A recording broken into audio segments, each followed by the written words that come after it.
Oke, sebelum kita lanjut ke subtopik berikutnya, kalian harus mengetahui dulu materi prasyaratnya nih.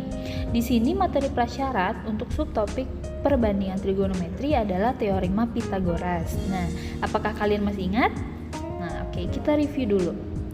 Teorema Pythagoras seperti yang kalian tahu di sini berkaitan dengan segitiga siku-siku. Di sini Bunda punya segitiga BAC dengan siku-siku di A.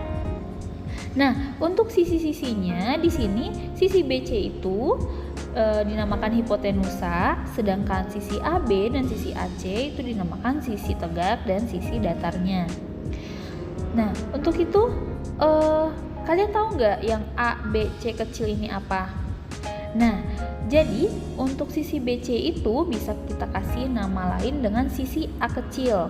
Nah, untuk penulisannya seperti ini.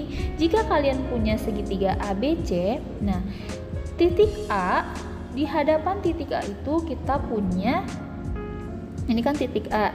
Di seberang titik A itu kan ada sisi ya. Nah, sisi apa? Sisi BC. Sisi BC ini kita namakan dengan sisi A kecil, begitu. Terus gimana dengan titik B? Sisi yang berada di seberang atau di hadapan titik B itu yang ini sisi AC kan, berarti sisi AC kita tuliskan dengan B kecil. Nah, begitu juga dengan C. Titik C yang di hadapan titik C itu adalah sisi C kecil, seperti itu. Nah, untuk rumus Pythagoras di sini kalian sudah tahu ya, kalau rumusnya itu di sini BC kuadrat sama dengan AB kuadrat tambah AC kuadrat. Nah, untuk rumusnya ini BC kuadrat itu kan tadi hipotenusa. Hipotenusa itu sisi miring yang sisinya itu lebih panjang dari sisi yang lainnya. Nah, di sini ini rumusnya. Terus gimana Bun kita nentuin panjang sisi AB dan sisi AC? Nah, kita cukup hafal satu rumus ini aja. Untuk mencari dua sisi yang lainnya kita tinggal diputar-putar aja rumusnya seperti ini. Nah, yang tadinya kalau ditanya AB kuadrat berarti jadinya BC kuadrat dikurang AC kuadrat dan seterusnya. Untuk penulisannya kita bisa juga gunakan tadi yang pakai huruf kecil itu. Kalau BC kuadrat itu berarti kan sama aja dengan A kuadrat.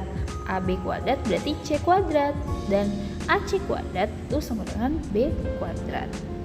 Berarti rumusnya juga bisa menggunakan penulisan seperti ini. Bisa dipahami? Oke, kita masuk ke contoh. Di sini katanya suatu segitiga siku-siku KLM dengan siku-siku di L memiliki panjang sisi KM 13 cm, panjang LM-nya 12 cm, dan kita diminta untuk menentukan panjang sisi KL. Nah, sebelumnya kita gambar dulu ya. Nah, ini jangan lupa siku-sikunya berada di L.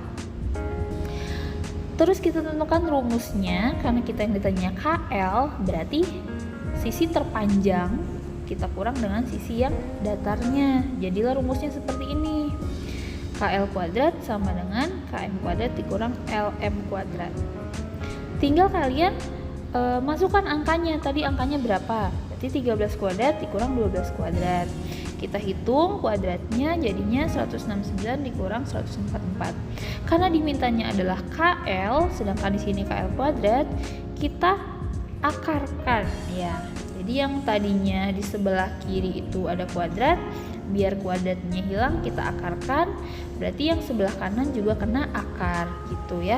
Maka jadinya adalah akar dari 169 dikurang 144 dan hasilnya adalah akar 25 disederhanakan lagi menjadi 5. Jadi panjang sisi KL itu adalah 5 cm begitu.